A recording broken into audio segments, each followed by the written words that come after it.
Last week, BP published its latest statistical review of world energy, and it now contains 2018 data. And this is a data set that I like a lot and work with a lot. And I just wanted to provide some trends and insights into that and put things into perspective, because what I observe a lot in commentary is, obviously a lot of hype for renewable energy and, how much they are growing and taking over the world. And so I think this data is a very good empirical way to sort of bring reality back into the discussion about energy. So the big news is total global energy consumption rose by 2.9%. Also, CO2 emissions rose a little bit, I think about 2%. Um, Also, the proved oil reserves grew by over a billion barrels since 2017 and by over 235 billion barrels since 2008. So this is a concept of course, proved reserves. Reserves means how much oil we can extract given the current economic conditions and technical ability, right? And so they can grow over time because the raw material is not identical with the proved reserves. And the raw material is very abundant, and the proved reserves is, what we can extract with our current abilities. And that grew as well because of technical progress and some new exploration activity. So, and overall, the world oil consumption grew by 1.2%, natural gas by 5%, and the coal consumption by 1.4% in 2018. Nuclear by 2.4%, hydro by 3.1%. I hope I don't overwhelm everyone with numbers, but I put them in perspective later on. So don't get overwhelmed just now. And one big news that's cited a lot here is that all non-hydro renewables, so that's wind, solar, geothermal, biomass, and so on, they all together grew by 14.5%. So you would think, yeah, this is a category that really took off last year, right? But to put things in perspective, they are all together making up just over 4% of global energy consumption right now, and just over 9% of global electricity generation.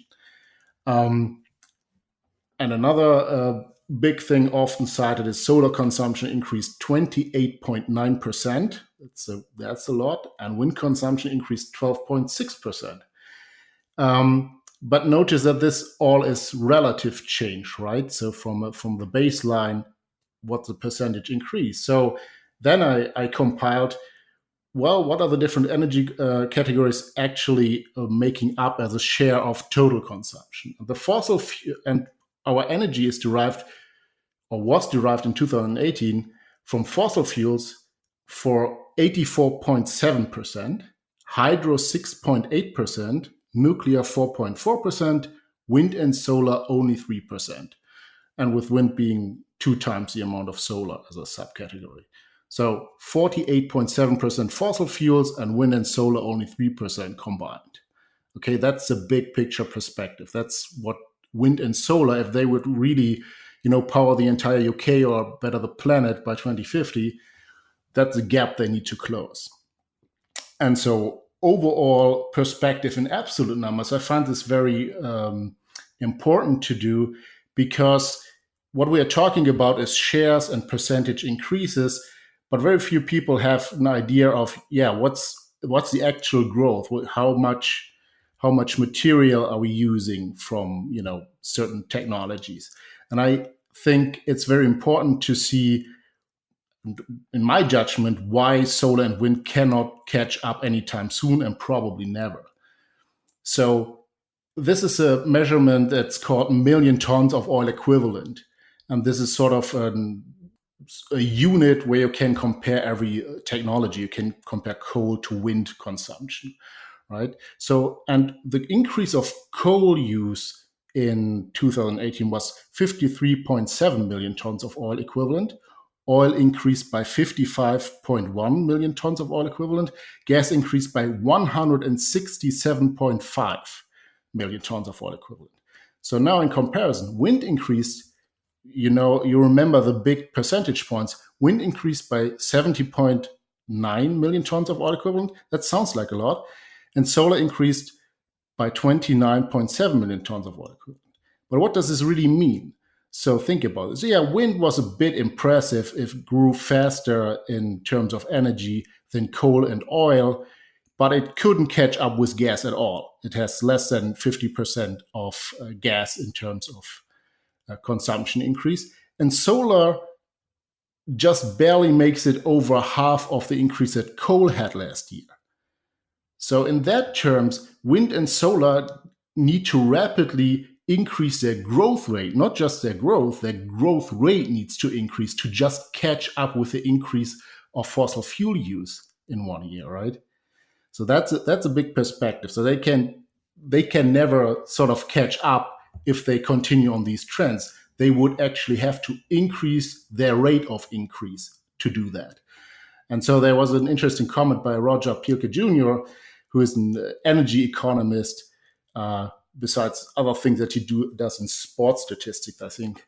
And he says for a 2050, quote unquote, carbon free energy world, quote, we need one or two nuclear power plants worth of carbon free energy to replace equivalent fossil fuels deployed every single day starting today to do that by 2050. So we would have to actually build these nuclear reactors like, I don't know what was Nikita Khrushchev thing, like sausages in a factory. That's the kind of growth that we would need from an alternative energy source. And yeah, so in my view, they can catch up, wind and solar. They get impressive percentage increases on their very low baseline, but that is by far not enough. And if we're talking about the time frame, like 15 or even 30 years down the road, that's not possible. That's not at all possible. I also wanted to add something that BP in its press release related to this data set said. And they called this an unsustainable path. So they say, well, we need to do the transition to fossil free or carbon free energy by 2050 or something similar to that. And we are totally not on this path. So they agree with Roger Picard Jr. and acknowledge that it's not. And the BP Group CEO Bob Dudley said at the presentation, the longer carbon emissions continue to rise, the harder and more costly will be the necessary eventual adjustment to net zero carbon emissions. And my thought to this is, okay, so BP is promoting wind and solar a lot, along with a lot of other organizations. And my big problem here is wind and solar just technologically aren't capable. As I said, they would have to increase their rate of increase again. But we are already seeing some saturation effects, when the subsidies go down and, the maturity of the technology from scaling it up from, small manufacturing to big manufacturing, this is coming to an end. And there aren't really like exponential increases possible for very physical reasons. You need to move material and manufacture a lot to create a wind turbine or a solar cell. And this cannot like go 10 times and 100 times again. It would saturate and decrease the rate of deployment, right? So, and really the only technology where this is even remotely possible, in my view, is nuclear power, because nuclear power right now uses only a fraction of the energy in the fuel. So there's an engineering potential to, tenfold, 20-fold the overall efficiency in nuclear. And we don't use a lot of nuclear. It's like 4.4% share of the total in the world right now. So we know how to build nuclear. We can improve on the process. We can probably develop there's a growth potential. And wind and solar are constantly hyped with a big growth potential, but they actually don't have enough growth potential. They can never, like in 2018, they didn't catch up. By the time they catch up, it's probably the 22nd century. So I want to just focus on what I think is probably the most important and memorable data that you're talking about, which is that that fossil fuel use is actively increasing year to year.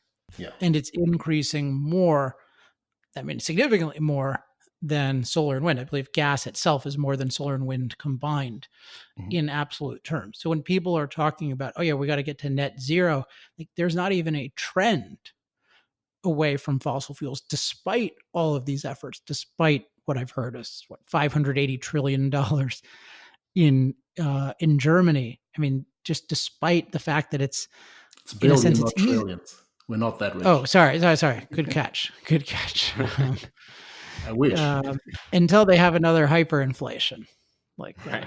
like in the Yeah. Weimar And then Republic. it's not And dollars. Then it's Deutsche Mark or something. Or Reichsmark. that's right. Yeah, I guess it'll still stay the same with dollars. Good catch. Yeah. So you just the reality.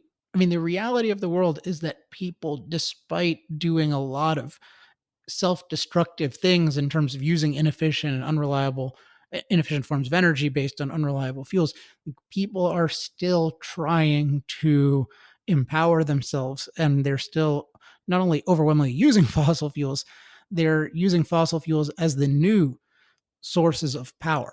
And this is just not acknowledged in the discussion. I really liked Pilkey Jr.'s. He has a lot of good presentations on this, and I follow him on Twitter, and I find a lot of his content really, really interesting. And he's just saying, yeah, that's a really powerful idea. Yeah, you need to build something like one nuclear plant a day. And even how are you going to, and that's the best kind of idea here. So I think that anyone who, to the extent people think about CO2 emissions as important, I mean, one thing is you're not going to you're not going to get to net zero anytime soon without just absolutely catastrophic consequences that I really hope people are not willing to face. I think it's much more likely that certain stupid nations will be suckers but pretend to be leaders and then do very destructive things, although not Green New Deal level destructive, and then they'll pay a huge price, and then their economic activities will shift to other countries like China, and then they'll probably stop doing it. It seems, fortunately, I think it's very unlikely that the world will do anything this stupid. But if you are interested in it, I think one thing you have to be hugely interested in is, can you figure out a way to capture CO2? And so they're interesting kinds of technologies where, for example, they're saying, okay, well, we can capture carbon and then we can combine it with oxygen and we can make totally clean burning, say, liquid fuel. No, sorry, combining it with hydrogen rather, and we can make clean burning liquid fuel or even solid fuel.